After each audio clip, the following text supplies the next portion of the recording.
Bonjour, donc moi c'est Cassandra Huel. Bonjour, Christine, bénévole à la cravate depuis septembre.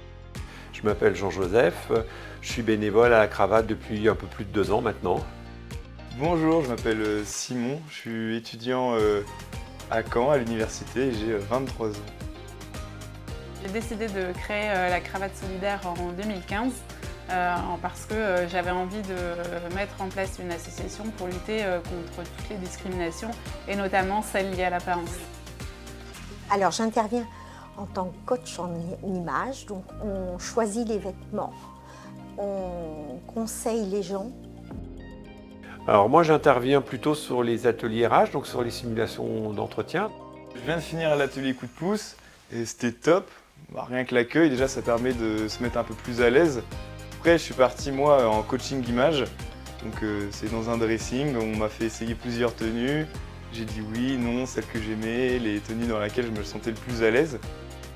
On peut s'habiller même avec un autre style et quelquefois ressortir et avoir changé complètement l'image de la personne. C'est une aide très précieuse pour les gens pour retrouver un emploi ou une dignité. Au final, j'ai essayé plusieurs tenues et c'est vraiment celle du coup, dans laquelle je me sentais le plus à l'aise que j'ai gardée. Les aider à mieux appréhender un exercice qui est souvent difficile, qui est celui de l'entretien d'embauche. Je suis parti en entretien de simulation où, pour ma part, comme j'aimerais bien être en école de journalisme, on a fait comme si c'était pour un stage dans le milieu des médias. Je faisais quelques erreurs et je ne savais pas que c'en était et on me l'a rappelé, on m'a expliqué comment ne pas les faire, ma posture et tout, donc j'ai adoré.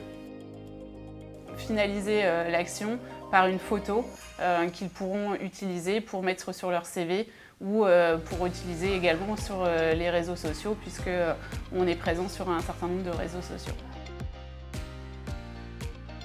Humainement, c'est formidable.